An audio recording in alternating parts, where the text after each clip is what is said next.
como é que a igreja, como é que Jesus, como é que a gente lida com essas demandas emocionais que toda casa tem alguém. E a igreja tem que estar preparada para responder.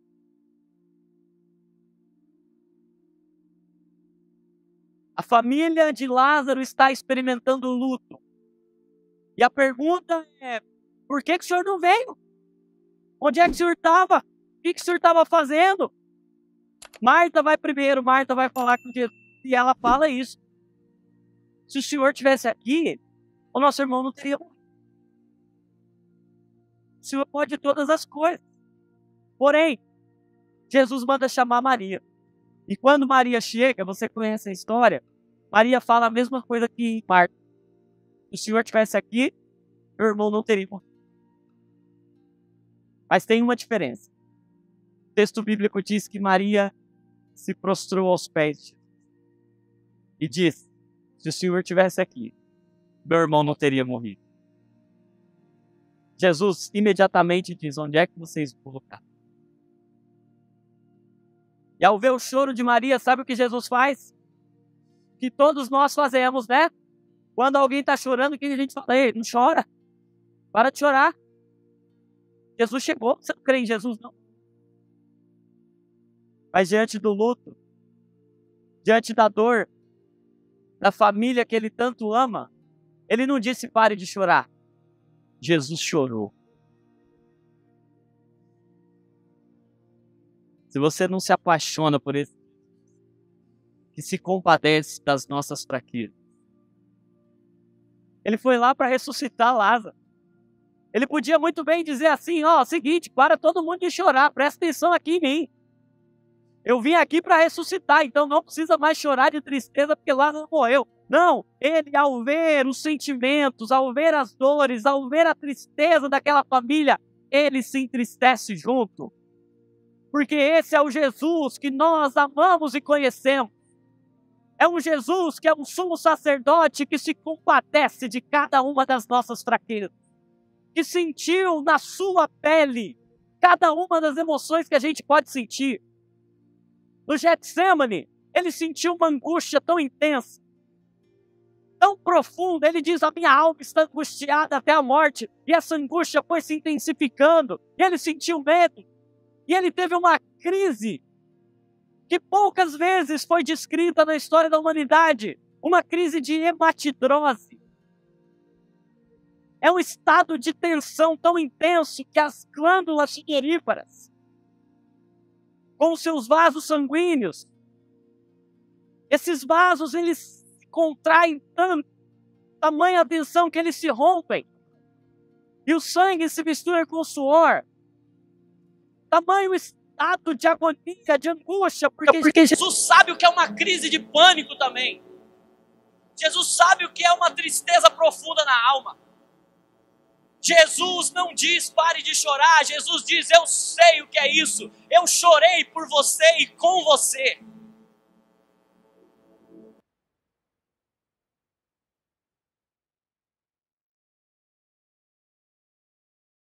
Tem um texto que eu queria tomar como ponto de partida para a nossa reflexão, Provérbios capítulo 4, verso 23, talvez você conheça já esse texto, é um texto bastante conhecido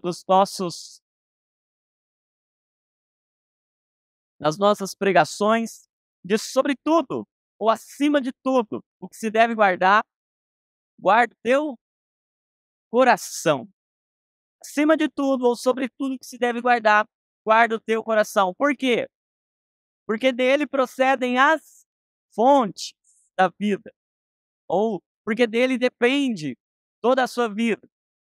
E eu acho interessante que o texto dá um protagonismo para o coração, porque ele não diz, olha, também guarde o coração. Assim como você guarda os seus tesouros, assim como você guarda os seus bens, assim como você guarda a sua família. Ele diz acima de tudo, ou sobre tudo, que se deve guardar, guarda o teu coração. Então, há uma necessidade e um imperativo, uma espécie de ordenança do Senhor. E eu acho interessante também que ele não diz, olha, sobre tudo que você deve orar, ore para que o Senhor guarde o seu coração. Ele diz, sobre tudo que você deve guardar, sobre tudo que se deve guardar, guarda o seu coração. Então há uma responsabilidade nossa de falar sobre isso. E eu me atrevo a dizer que isso é uma parte significativa da nossa fé. É como a gente lida com as nossas emoções. Como a gente lida com o que está dentro do coração. E claro que quando a gente fala de coração na Bíblia, a gente está falando de muito mais do que as nossas emoções. Mas a gente não está falando menos do que das emoções. Dentro do coração, tem um pulsar que vem do coração de Deus, mas tem uma natureza humana que precisa ser cuidada. Precisa ser cultivada e guardada, e desde o jardim há uma responsabilidade em nós de cultivar e guardar aquilo que Deus nos deu. Onde Deus nos colocou e o que Ele colocou em nós e o que Ele colocou sob nossa responsabilidade. Mas eu acho isso tão interessante porque eu cresci na igreja, não cresci muito, mas eu cresci na igreja. E durante muito tempo eu ouvi algumas expressões tão perigosas acerca das emoções que eu me coloquei em um lugar de ter medo até de me emocionar. Eu acho que isso acontece com uma grande parte de nós. A gente, por vezes, atribui às emoções alguns significados tão perigosos, tão difíceis e não sem motivo, porque se você for olhar, a grande parte, e eu me atrevo a dizer que as maiores tragédias da humanidade, elas foram motivadas por emoções ruins. Me atrevo a dizer que grande parte dos divórcios, eles foram fundamentados em emoções. Eu me atrevo a dizer também que grande parte das quedas, dos adultérios, dos ministérios que fracassaram, que ruíram, eles não foram ruídos por outros problemas, senão dificuldade de lidar com as emoções. Eu entendi uma coisa, se você estiver anotando, você faz muito bem de anotar isso. Tudo que está fora do propósito adoece. Tudo que está fora do propósito está mais suscetível a adoecer. E eu penso que talvez tenha chegado o momento da gente entender, se Deus nos fez com emoções, qual o propósito dele para elas? Propósito há. Mas a gente é tão bloqueado, tão petrificado para falar sobre isso, que a gente não sabe nem definir direito o que é uma emoção. O que é uma emoção? A gente, por vezes, acha que é até pecado se emocionar. Mas sabe que é interessante que Deus se emociona, sim ou não? Deus se ira. Quando você está irado, você está replicando uma emoção que está dentro do coração de Deus. Nem sempre os motivos pelos quais você está irado ou irada são os mesmos pelos quais Deus está irado, mas Deus se ira. Deus se entristece, sim ou não? Não entristeçais o Espírito Santo de Deus. Deus se alegra, sim, Deus se alegra. Deus sente até ciúmes. O Espírito Santo tem ciúmes de nós. Então a gente precisa entender que as emoções são um atributo divino. Deus se emociona e Ele dá a oportunidade para a gente se emocionar também. Por graça. Ele compartilha. Sabe por quê, gente? Uma vida sem emoções é uma vida sem graça. E a graça de Deus é o que dá graça para a nossa vida. Então, se a gente tem a graça de Deus, é importante que a gente se emocione bem. Que a gente se emocione muito. Nosso problema não é que a gente se emociona muito, é que a gente se emociona errado. Fora do propósito. E nós precisamos entender qual é o propósito. E para entender isso, eu quero primeiro responder a seguinte pergunta. O que é uma emoção? Você sabe de sentir, mas dificilmente você consegue racionalizar e definir o que é uma emoção. Aí quero propor uma definição para você e depois cantar uma musiquinha para você. Emoção, a palavra original latina para emoção é emovere. Emovere, não por acaso dá essa ideia de mover, de movimento. Então, o que é uma emoção? Uma emoção é uma movimentação interna a partir de um estímulo. Então, você tem um estímulo, ele pode ser externo, por exemplo, algo que eu vejo, algo que eu ouço, ou ele pode ser interno, algo que eu penso, algo que eu lembro. E esse estímulo é interpretado como algo importante. E só emociona se for importante. Por isso que a emoção está dentro de um campo mental que a gente chama de afeto. Por que afeto? Porque é aquilo que te afeta. Por isso a gente está na conferência da família falando sobre emoções e sobre saúde emocional, porque nada tem tanto do nosso afeto como a nossa família. Por isso, nenhum lugar do mundo vai produzir tantas emoções em nós como a nossa família, como a nossa casa. Então, se é importante para você, vai te emocionar. As emoções comunicam amores e valores. As emoções expressam aquilo que importa. Elas são uma espécie de ressonância magnética do coração. Uma ressonância magnética dos seus amores. Se você se importa, se você ama, se tem valor, vai te emocionar. Com emoções agradáveis ou desagradáveis. Mas vai te emocionar. Então vamos voltar para o conceito. Emoção é um movimento interno que acontece a partir de um estímulo. Vou dar um exemplo bem bobinho assim, mas imagina que você está saindo daqui de repente um Rottweiler escapa da coleira. E esse Rottweiler não é bonzinho, porque tem Rottweiler bonzinho, mas esse não é. E na hora que você ouve o latido dele e olha e vê que ele está vindo na sua direção, o que você tem? Um estímulo. Aquele estímulo vai ser capturado pelo seu cérebro. Você tem uma região chamada hipocampo, que guarda lá, é uma base de dados fenomenal. Armazena tudo, até o que você não quer.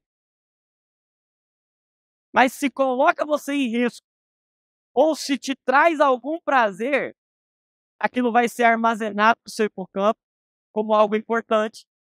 E sempre que aquele estímulo for acionado, o hipocampo vai mandar uma mensagem para uma parte do seu cérebro chamada amígdala. Não é da garganta, é a amígdala do cérebro. Por mais que quando você está com medo, você sente aquele nó na garganta. Que não é Satanás te estrangulando. É a sua traqueia dilatando. Para que possa passar mais oxigênio. Para que diante de um medo, diante de algo ameaçador, perigoso, você possa correr para fugir. Ou você possa receber oxigênio para lutar. Você precisa de oxigênio, esse oxigênio vai para os seus músculos, por isso você vai sentir aquela tensão muscular, sim ou não? Por isso que o seu coração vai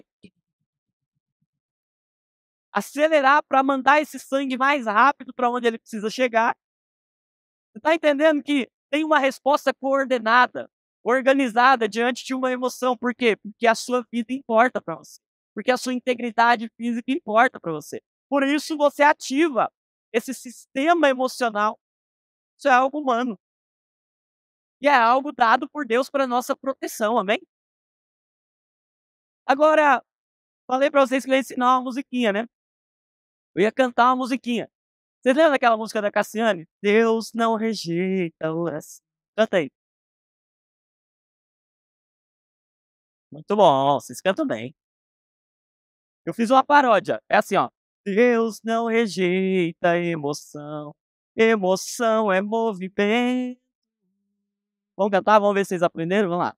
Deus não rejeita a emoção.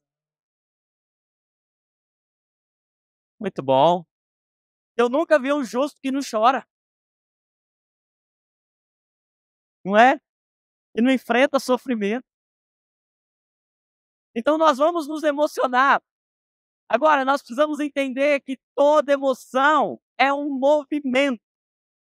E esse é o grande problema. Emoção existe para movimentar a gente. É um movimento interno para tirar a gente do lugar que a gente está. Por isso você sente medo. Porque é para você se preparar, o seu corpo se prepara para ir para algum lugar. Ele se prepara para movimentar. O problema é que a gente não faz os movimentos que a gente precisa fazer. A gente não sabe para onde ir, não sabe pelo que lutar, e aí a gente acaba ficando paralisado. E aí grava, se você estiver anotando, grava isso. Emoção que não gera movimento, gera adoecimento. Tem muita gente doente de emoção presa. Emoção que não gerou movimento. Porque emoção é movimento. Você vai lembrar agora, Deus não rejeita. Emoção é movimento. Você vai se emocionar, você vai entender, opa, tem um movimento para acontecer. Agora, nós aprendemos a reprimir emoções. A gente achou que não podia fazer nada, porque as emoções são ruins. As emoções são perigosas. Aí a gente pega e fala assim, então vamos ficar reprimindo isso, e a gente acha até que isso é ser cristão. Porque eu não posso sentir essas emoções aqui. Como é que eu vou sentir tristeza sendo crente? A presença do Senhor, até a tristeza salta de alegria. Isso quem disse foram os amigos de Jó. A gente se entristece sim. A gente lamenta. A gente chora. Eu faço toda segunda de manhã, às 8 da manhã, uma sessão de salmoterapia no Instagram. E eu pego um salmo ali para a gente fazer uma sessão terapêutica para a gente, a partir do salmo. Eu fico impressionado com os camaradas que eles escrevem ali. Davi, tem hora que ele se emociona numa intensidade assim que eu falo, rapaz, vai se converter. Tem hora que ele fala, eu os aborreço com ódio mortal. Ele faz até uma oração, Senhor, quebra os dentes dos meus inimigos. Rapaz, vai se converter. Falar igual o André Valadão, não é crente não, Davi. Mas sabe o que está acontecendo ali? Porque Deus permite que esteja ali, porque se emocionar é legítimo. Sabe que chorar é tão bíblico que tem um livro da Bíblia chamado Lamentações. Se lamentar fosse pecado, não tinha um livro escrito Lamentações. Emoções são movimentos. A questão é para onde a gente vai. A questão é que movimento a gente vai fazer. Eu comparo as emoções com 3 figuras, assim, para ficar mais fácil de você lembrar. Então eu quero que você faça um exercício agora, feche os seus olhos, imagina que você está numa praia linda, maravilhosa. Oh, que delícia, hein? Imagina aí, usa a sua fé. Imagina que você está na praia mais maravilhosa que você já viu na vida. Mesmo que você não tenha ido lá. De repente você começa a entrar, você sai da areia e agora você entra na água. À medida que você vai aprofundando, você escuta um barulho. Aquele barulho são as águas se aproximando. E de repente aquelas águas vão ganhando força. E quanto mais você se aprofunda, mais as águas vão ganhando força até que chega até você uma onda. Então grava isso, se você estiver anotando, anota aí, emoção é como uma onda. Por quê, gente? Porque na realidade, emoção é uma onda mesmo. No nosso corpo, emoções são ondas hormonais, são ondas químicas. São neurotransmissores que estão sendo liberados como uma onda. São hormônios que estão sendo liberados como uma onda. Nós temos uma natureza, gente. Nós temos um corpo. E se você acha que é problema ter um corpo, Cristo não acha.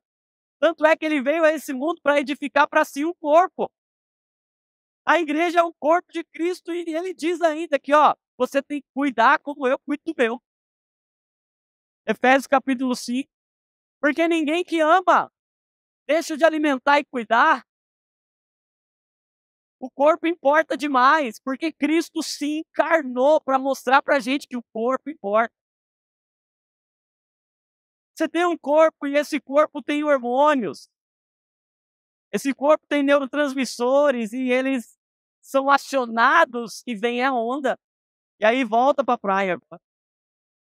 Quando vem a onda, imagina a onda vem baixinha assim. O que você faz?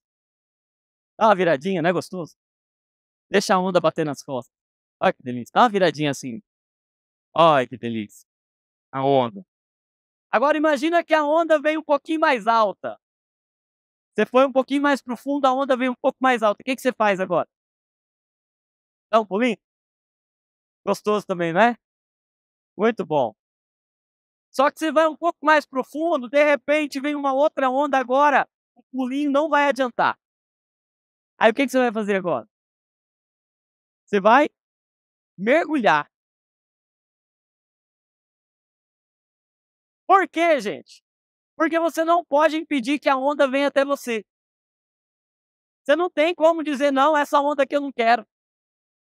Essa onda aqui não é para mim. Não, você está lá, a onda vem.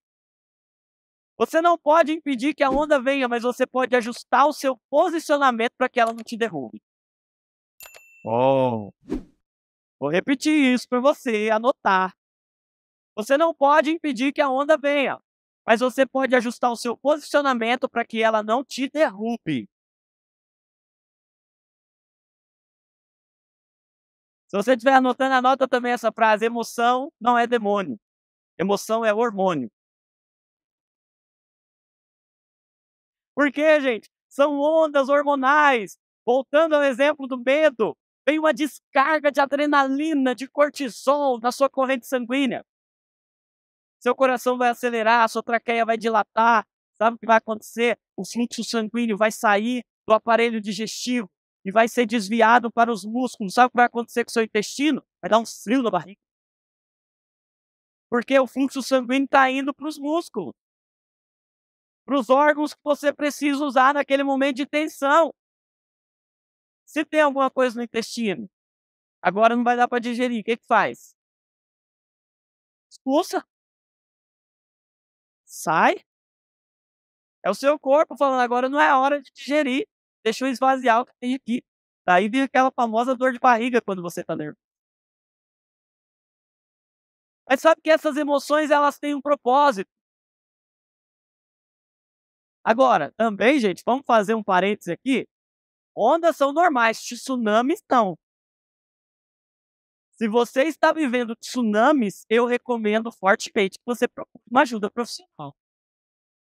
Eu recomendo fortemente que você, assim como vai em cardiologista, assim como você vai no oftalmologista. Esses dias um irmão falou assim para mim: mas, doutor, homens de Deus, de verdade, não sofrem disso aí, não. Eu falei, olha, se ele fosse só de Deus, ele não sofreria. Mas como ele é homem de Deus, a humanidade dele não o imuniza de qualquer uma das angústias do ser humano. E os amigos de Jesus, eu me atrevo a dizer que tem uns sofrimentos que são reservados só para os amigos. Você vai lembrar de Lázaro. Qual foi o pré-requisito de Lázaro para ter o sofrimento que Lázaro teve? Você imagina Maria e Marta, e nós vamos, no final da nossa conversa aqui, aprender com Maria como é que a gente pode ser estável emocionalmente. Mas Maria manda chamar Jesus. Maria e Marta oram e falam, Senhor, não foi falta de oração a doença, hein? Senhor, seu amigo, aquele que você ama, ele está doente. Não foi falta de oração, não foi falta de relacionamento com Deus, de intimidade com Deus. É seu amigo. Você ama, faz questão de dizer, Jesus, a gente te conhece, a gente conviveu com o Senhor, a gente te recebeu em casa. Poxa vida, vinhos atribulados, que não tinha nenhuma relação com o Senhor, viviam a vida toda torta, e o Senhor curava. O Senhor não despedia ninguém. O Senhor estava cansado, ia lá e curava. Agora, presta atenção, é seu amigo, é aquele que o Senhor ama. Então, faz o favor de ser um bom amigo e protege os seus amigos. E imuniza os seus amigos do sofrimento. Aí Jesus não vai porque estava muito ocupado? Não, Jesus não demorou, Jesus esperou. Esperou o quê? Piorar. Você já teve essa sensação? Quando você ora, você fala assim, agora vai acontecer. E aí passa um tempo, o que acontece? Piora. Tem o ditado, hora que melhora, é verdade. Mas eu ouvi uma vez uma frase do C.S. Lewis que eu achei muito interessante. O melhor vem sempre depois do pior. Não é assim? Não estou dizendo que se você orar vai piorar. Não, não, não. Porém, existem algumas ocasiões e existem alguns momentos em que os amigos de Jesus enfrentam sofrimentos maiores do que os inimigos de Jesus. Mas sabe por quê? Porque tem porções da glória de Deus que são reservadas só para os amigos íntimos de Jesus. Porque essa enfermidade não é para a morte, é o que Jesus diz, mas é para a glória de Deus. O Senhor está gerando em nós hoje um entendimento de que nem sempre a glória de Deus vai ser a gente estar em integridade física e mental. Existem alguns momentos que a gente vai passar por dores profundas na alma, mas sabe o que pode acontecer ali? Deus pode glorificar o nome dele. Emoções são como ondas e cristãos também estão suscetíveis a adoecer nas suas emoções. Hoje, o último levantamento que eu fiz, quase 40%, 37%, 38% dos meus pacientes são pastores. E esposas de pastores, pastoras, envolvidos na liderança de ministério. E sabe o que eu cheguei à conclusão? Eles são muito mais crentes do que eu.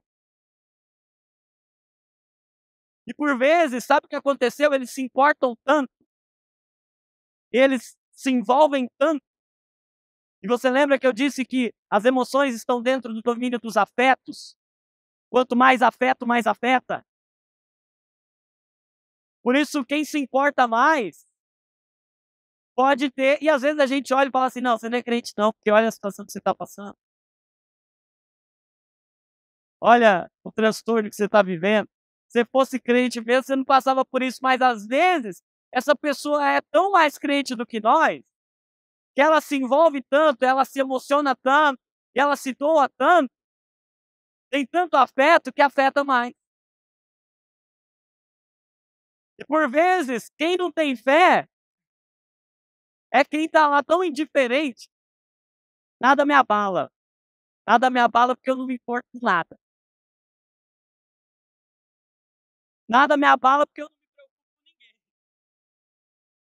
É fácil ser inabalável quando você é indiferente. É fácil ser inabalável quando nenhum problema é seu. Quando você joga a culpa em todo mundo. Não, isso aí é culpa da mulher que o Senhor me deu. Não, isso aí é culpa da serpente. Ela me enganou. E aí, quando a gente fica distribuindo culpa, é muito fácil a gente viver uma vida indiferente. Mas quando a gente se importa, quando a gente se envolve, aí a gente está mais suscetível. Por isso que pastores não estão imunes. Por isso que homens e mulheres de Deus, como Elias, não estiveram imunes.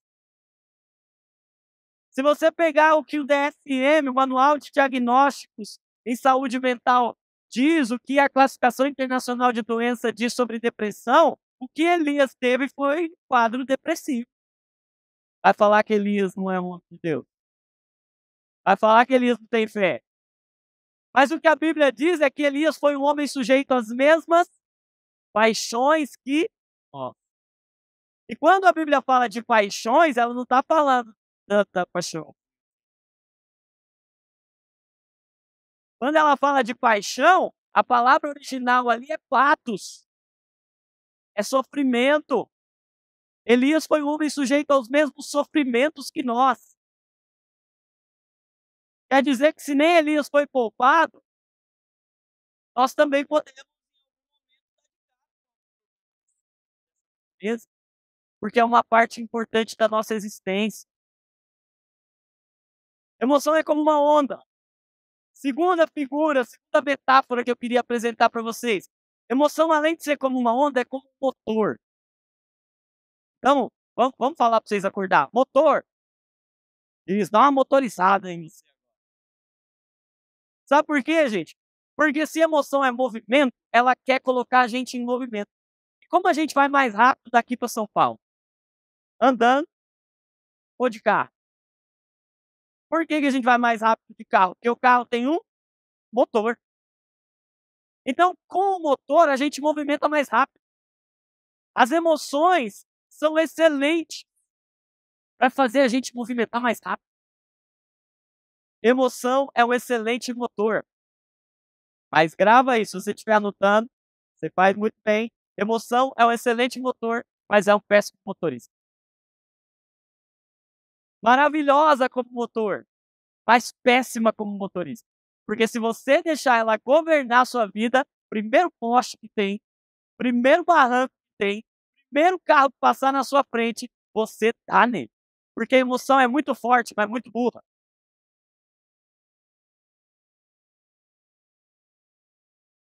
Ela consegue impulsionar você, mas ela não tem poder de direção. Jeremias vai dizer: enganoso é o coração mais do que todas as coisas. Você quer ser enganado, confie no que você sente. Mas você quer adoecer, não ouça o que você sente. Bloqueie o que você sente. Esse é o jeito mais fácil de adoecer. Grave aqui. Hoje eu tenho o privilégio de dizer que eu sou um crentologista. Sabe o que é o crentologista?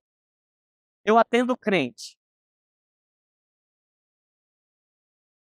Hoje eu tenho o privilégio de dizer que quase 100% dos meus pacientes são cristãos. E eles me procuram justamente porque eu sou cristão. Ele fala: aqui eu posso falar. Eu tinha medo de procurar um psiquiatra, procurar um psicólogo que não é cristão e escandalizar o nome de Deus falando as coisas que eu estou sentindo. Então eu preferia ficar lá engolindo. Ainda fala assim: você é pastor? Eu sou também. Eu falo: mas pode ficar tranquilo que eu não sou o seu. Mas pode falar para o seu pastor também, você pensa. Mas tem coisa que é do campo tão profundo da alma. E a gente vai guardando, bloqueando, bloqueando, e aquilo vai prendendo, sufocando, asfixiando até que morre. Estrangula, estrangula, estrangula. Repreende, repreende, repreende. Está repreendido essa tristeza. Está repreendido, está repreendido. A gente repreende demônio. Mas a gente tem que aprender a não reprimir, redimir as emoções. O evangelho não é sobre reprimir, o evangelho é sobre redimir. E aí olha que interessante. Quando a gente está diante de uma emoção, a gente está ligado no motor. O motor ligou. O que esse motor quer fazer com a gente? Quer movimentar a gente mais rápido. Sabe o que eu descobri, gente? Nada é tão poderoso para mudar a gente como uma emoção. Sabe, durante muito tempo, o início da minha trajetória lidando com comportamentos, hábitos e emoções foi ajudando pessoas a largarem vícios. Sabe o que eu descobri? As pessoas abandonavam os seus comportamentos viciosos muito mais facilmente quando elas estavam com coisa ruim acontecer. Atendia muito fumante. Passava a vida inteira sabendo. Ela comprava o maço de cigarro. Esse produto causa câncer. Esse produto causa impotência. Esse produto causa infarto agudo do miocárdio. O Ministério da Saúde adverte. O cara sabe tudo isso. Ele sabe. Você fala assim: já pensou em parar de fumar? A pessoa fala: sei, mas não quero não. Eu gosto. Faz bem, me relaxa, me acalma. Só que aí, de repente, tava uma dor. Ia parar no pronto-socorro. E aí, ficava naquela expectativa do eletro, aquela angústia. E aí, de repente, fala assim: ó, é o seguinte, vai ter que operar, vai ter que fazer uma ponte de safena. Aí o camarada fala assim: "Doutor, é grave?" Fala: "É muito grave. Tem uma coisa, se você não parar de fumar". Aí no outro dia o camarada falava: "Nunca mais eu fumo cigarro". Sabe por quê? Medo. Medo de morrer. O que aquele medo fez? Ligou o motor. Eu, hein? Eu gosto de fumar, mas eu amo viver. As emoções são matéria-prima para esse movimento que a gente precisa fazer. E olha que interessante, o próprio arrependimento, ele é uma espécie de tristeza, porque Paulo vai nos dizer que há arrependimento ou a tristeza que opera para a vida e a tristeza que opera para a morte. Qual é a tristeza que opera para a vida? É a tristeza que opera para o arrependimento. Quando eu pego aquela tristeza e falo: "Quer saber? Eu vou mudar. Porque isso aqui desagrada o meu Senhor. Porque isso aqui faz meu Deus chorar. Então, se isso faz o meu Deus chorar, isso vai me fazer chorar também. E eu vou mudar." Emoções são como motores. A gente pode usar as emoções. Por que você se emociona? Para ligar em você uma indignação. Nada muda tanto a gente quanto a raiva e o medo. É ou não é? Na hora que você fica com tanta raiva da sua situação, você fala assim: "Eu não admito mais isso. Eu não admito mais ser assim." E aí você muda. Mas enquanto você tá lá de boa, sem se emocionar, tá tudo bem, a chance de você mudar é muito. A gente não pode silenciar as emoções, porque elas são motores. Elas podem ajudar a gente. O problema é que elas não podem ser motores. O problema é que nós não podemos viver pelo que sentimos. Viver pelo que sentimos, viver pelas nossas emoções, viver pelas nossas impressões é fatal. Mas nós não podemos silenciar e sufocar esse motor, senão a vida fica muito mais pesada. Você tem um carro para carregar. Se você não se emocionar, se você não tiver um motor, você vai viver uma vida sobrecarregada e cansada. Deus te deu emoções para te movimentar para mais perto. Deus te deu emoções para te chamar para perto dele. Se você estiver anotando, anota essa frase: toda emoção é um convite para oração. Toda emoção é um convite para oração. Para te movimentar, para te empurrar. Eu gosto de uma frase do Jonas Madureira, pastor Jonas Madureira, ele diz: "Olha, olhe para sua fraqueza, dá um beijo nela e diga muito obrigado, porque você me colocou aos pés de Jesus." Olhe para o medo, olhe para a tristeza, olhe para a raiva e diga assim: "Obrigado, eu entendi que você chegou aqui por um propósito, me derrubar. Mas se é para a gente cair, vamos cair aos pés de Jesus." Emoção é como uma onda, emoção é como um motor. E terceiro, emoção é como uma semente. Por que uma semente, gente? Semente não é uma obra pronta, por mais que a gente possa até comer uma ou outra aí. Mas o propósito final da semente é ser uma matéria-prima. E quando você semeia e cultiva e gerencia esse processo, ela vai produzir. As emoções não são uma obra pronta. As emoções são imaturas.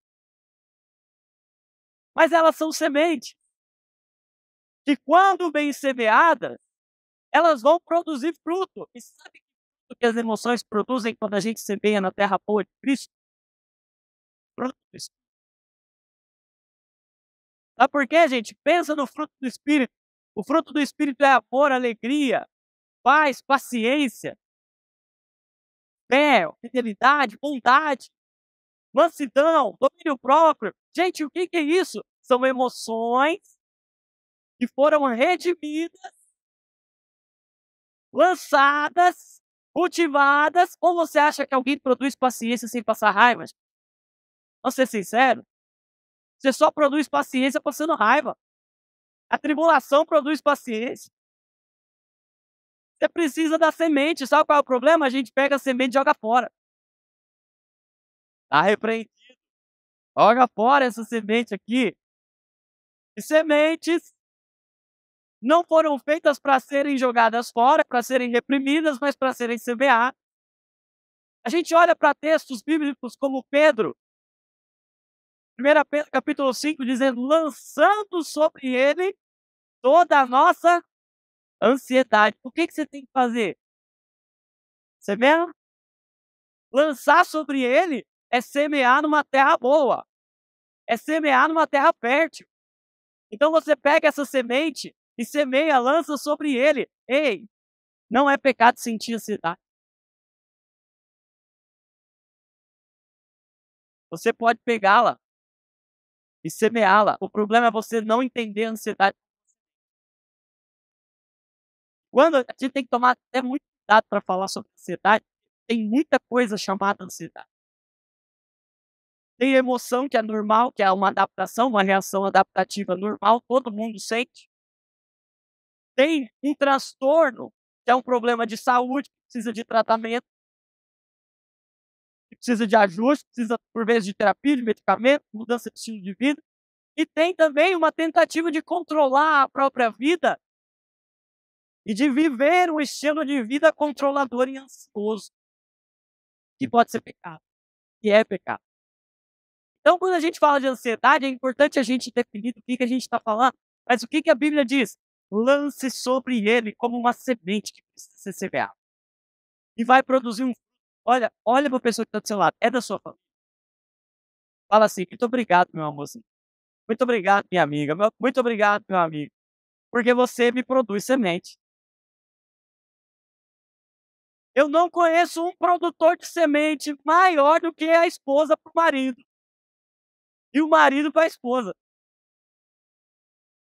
Então, a partir de hoje, quando te fizer muita raiva, quando te deixar nervosa, te deixar nervoso, você vai pegar assim, você vai falar, meu amor, você está me dando semente.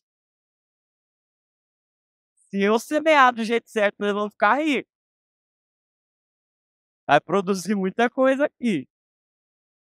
Então, gente, é importante a gente entender que fruto do Espírito é o resultado de emoções que foram bem plantadas, que foram bem semeadas. E você vai se emocionar muito, e glória a Deus por isso. Lembra que adoece a gente é viver fora do propósito. Por que a doença e a morte entrou no mundo? Porque o homem saiu do seu propósito. Nós precisamos colocar de volta as emoções no propósito. Nós precisamos dar de novo. Sabe por que a gente falava assim? Não, isso aí é coisa do diabo. O diabo pegou para ele. A gente disse que era do diabo. Não, porque essas emoções são do diabo e o diabo pega mesmo. Agora é hora da gente falar, não, isso aqui é de Deus. Eu vou redimir tudo isso, porque o Filho do Homem não veio para descartar. O Filho do Homem veio para buscar e salvar aquilo que estava perdido. Ele veio reassumir o governo e o controle do nosso coração também. Jesus não quer só o nosso. Jesus quer tudo. Nós não somos espiritualmente dele e fisicamente nós.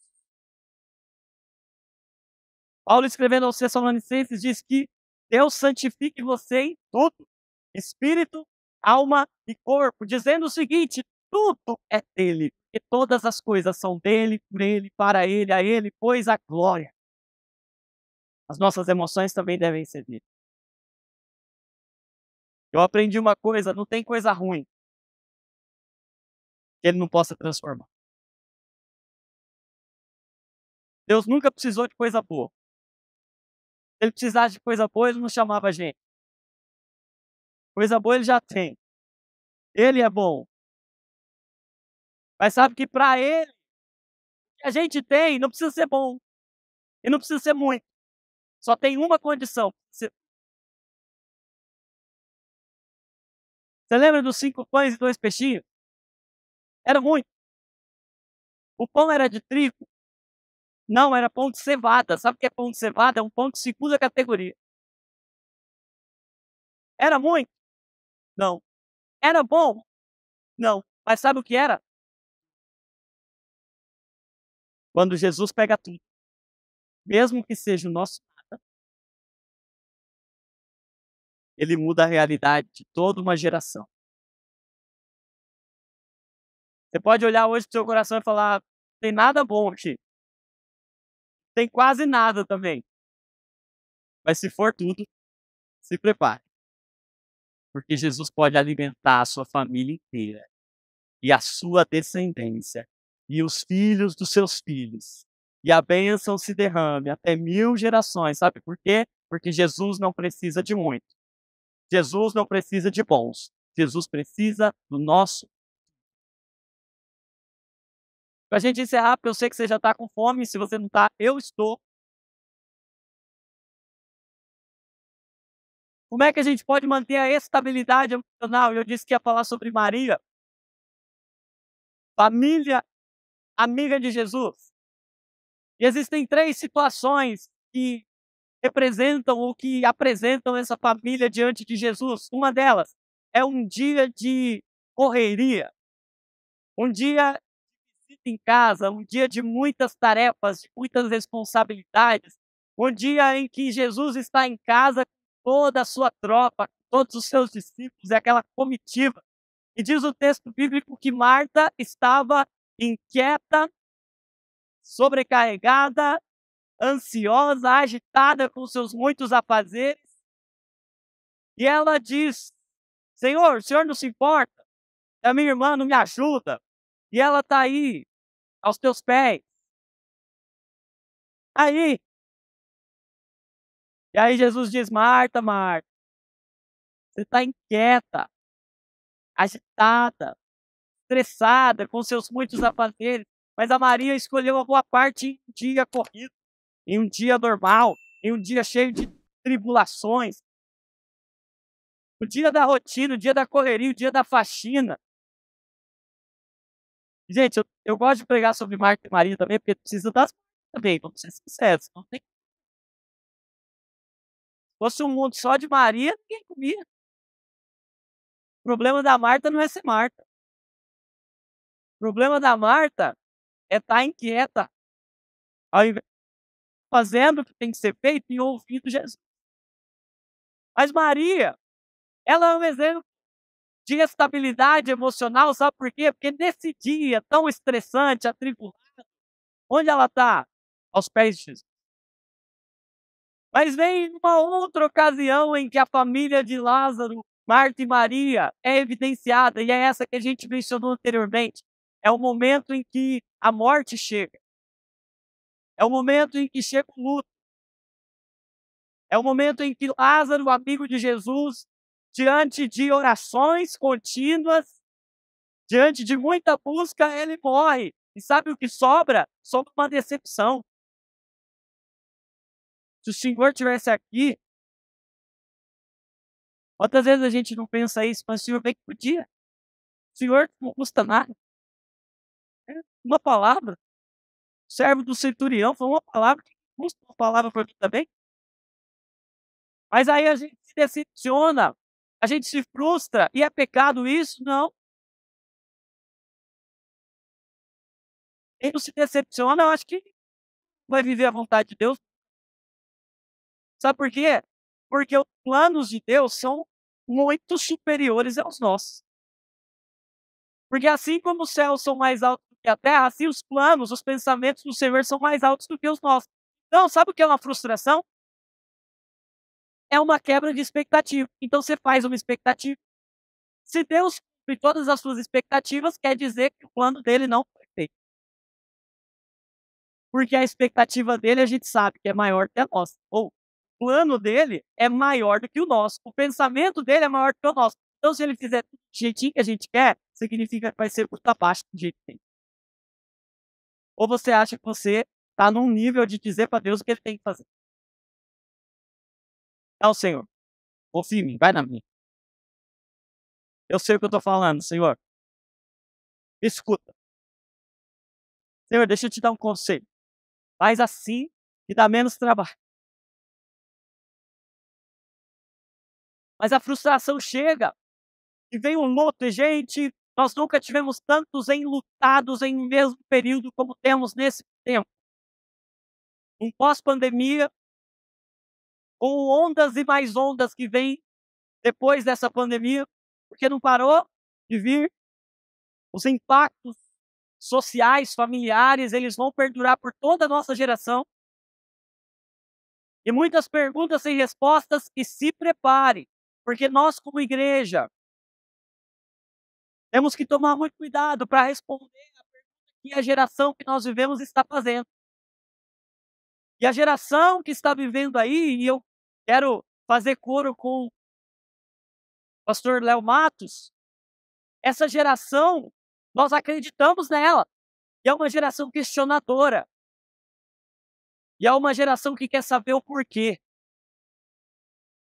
E sabe que a pergunta que eles vão nos fazer é como é que a igreja, como é que Jesus, como é que a gente lida com essas demandas emocionais que toda casa tem alguém. E a igreja tem que estar preparada para responder.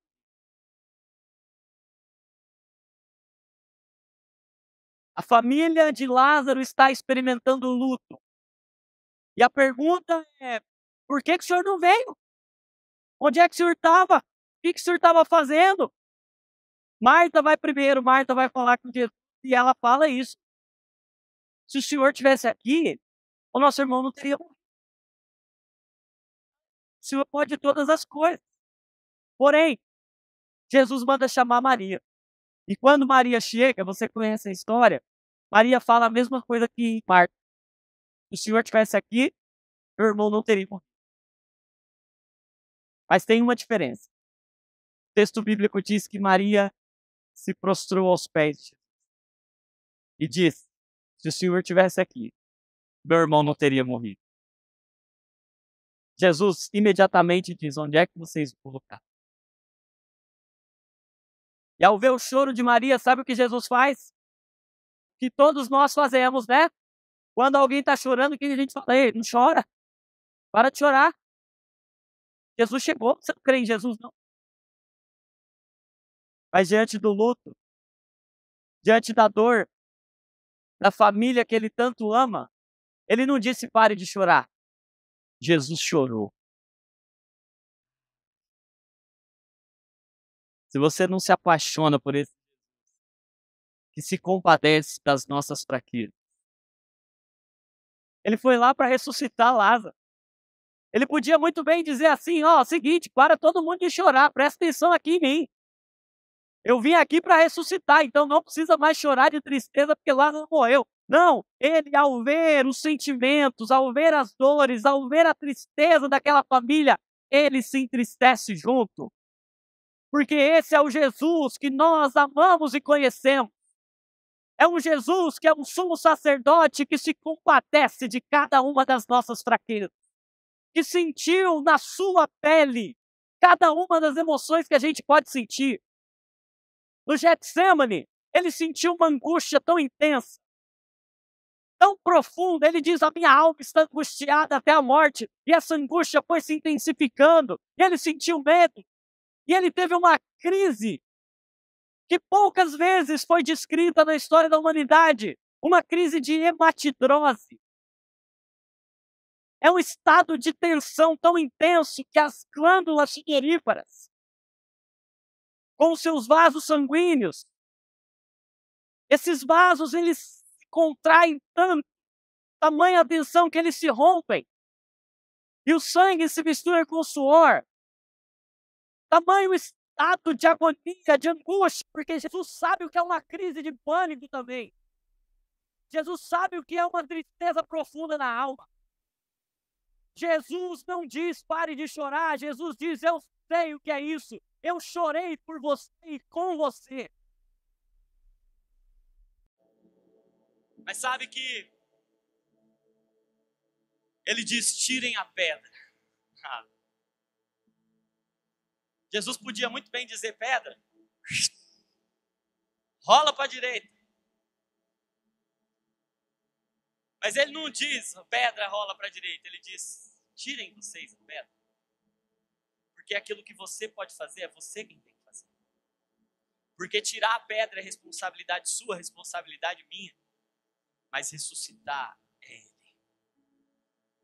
Hoje o Senhor está dizendo para você, faz o natural. Que eu sou o Deus do sobrenatural. Cuida do seu coração. Sobre tudo que se deve guardar, guarda o seu coração. Tira a pedra, expõe. Sabe, ontem o Senhor falou comigo, tem muitos de nós que estamos com o coração petrificado. De tanto sofrer, a gente foi endurecendo, e hoje a gente não consegue nem sentir a presença de Deus mais. Está tão duro. Está tão fechado. E o Senhor diz, ei, eu vou ressuscitar. Mas a pedra precisa rolar. Hoje o Senhor está lembrando de coisas que você precisa fazer para tirar essa pedra. E às vezes, gente, a gente não consegue fazer porque Lázaro não conseguia rolar a própria pedra. Então você precisa de uma igreja. Você precisa de amigos, de irmãos que vão rolar suas pedras. Mas sabe que de repente vem uma ordem do Senhor, sai para fora. Hoje eu vim aqui dizer que o mesmo Jesus que chegou em Betânia, ele chegou em Sorocaba. E ele continua dizendo, Lázaro, Maria, Antônio, Jéssica, Ludmila, Fernando, Fernanda, Antônio. Ele sabe o seu nome. E ele hoje te chama pelo nome e diz, vem. Porque a morte é uma condição nossa. Mas a ressurreição e a vida é uma condição de Jesus. Talvez as suas emoções podem estar mortas hoje. Amortecidas hoje. Mas a ressurreição e a vida chegou aqui nesse lugar. Jesus ressuscita Lázaro. Depois de algum tempo tem um culto de ação de graça. Uma celebração. Olha só, num dia normal, onde é que Maria estava? Aos pés de Jesus. No dia mais terrível e mais profundo, na experiência mais profunda, onde é que Maria estava? Aos pés de Jesus. Mas agora no dia mais feliz da vida, o dia de celebrar, o dia de comemorar, o dia da bênção, o dia da ressurreição, o dia de dizer, Jesus é maior do que a morte. Sabe onde Maria estava? Aos pés de Jesus. Sabe por quê, gente? Porque as nossas circunstâncias não têm o poder de mudar a nossa posição. Mas a nossa posição tem o poder de mudar as nossas circunstâncias. Eu não sei qual é o cenário, ou o ambiente, o clima do seu coração. Qual é a emoção, ou a falta dela, que tem aí dentro. Mas eu vim te dizer, não há um lugar mais alto na terra do que os pés de Jesus. Ele colocou todas as coisas debaixo dos seus pés. E quando nós chegamos nesse lugar, aos pés de Jesus, os pés dele são como latão reluzente. Esse latão reluzente é muito mais do que um metal precioso. Esse latão reluzente reflete. E eu quero dizer uma coisa para você. Você não é o que o espelho diz. Você não é o que a sua história diz. Você não é o que o seu passado fez de você. Você não é a rejeição que você sofreu. Você não é o abuso que você sofreu. Você não é a palavra que foi lançada sobre você. Você é o que os pés de latão reluzente dizem sobre você. O latão reluzente reflete uma imagem perfeita. Quando você chega aos pés, você vê quem você realmente é. Você não é a emoção que você sente. Sabe? Reconheça o que você sente. Acolha a sua emoção, não brigue com ela, brigue por ela. Examine os seus pensamentos, os seus valores. Investigue o que aquilo diz sobre você, o que você ama. Por vezes as emoções podem estar sendo acionadas porque você ama muito alguma coisa que não deveria amar. Ou porque você não ama algo que você deveria amar. Ou porque você está pensando coisas que não são verdade. Investigue. Mas deixa eu te dizer uma coisa. Não deixe nada disso te definir. O único lugar que pode atrair ou definir identidade para você é os pés de Jesus. Se as suas emoções te colocam aos pés de Jesus, e todas elas têm esse propósito, te movimentar, te colocar em um lugar, te fazer correr para um lugar. Qual é o lugar, gente? Filipenses capítulo 4, verso 6 em diante. Ei, não andem inquietos por coisa alguma. Antes sejam em tudo conhecidas diante de Deus as vossas petições com súplicas e ações de graça. E a paz de Deus, que excede todo entendimento, guardará o seu coração. Oh! Sobre tudo que se deve guardar, guarda o teu coração. Mas guarda onde? A paz de Deus, que excede todo entendimento, vai guardar o seu coração em Cristo Jesus. Qual é o lugar do seu coração ferido? Em Cristo Jesus. Qual é o lugar da sua ansiedade? Em Cristo Jesus. Aos pés dele. Nós chegamos no lugar mais alto. Eu quero convidar você em uma atitude de fé para uma oração profética. O Senhor me deu uma palavra.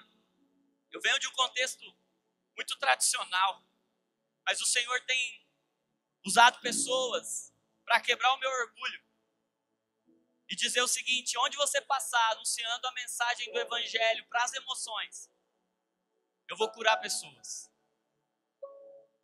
Eu me arrepio de falar sobre isso, porque eu sei quem eu sou. Sei que em mim, fora de Cristo, não tem algum.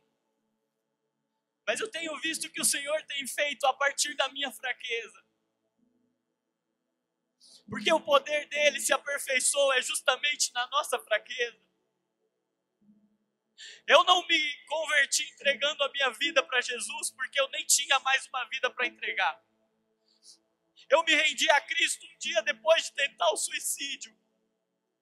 E quando Jesus foi me buscar, eu não tinha uma vida, eu só tinha a morte no meu coração. Mas ele aceitou a minha morte e me deu ressurreição.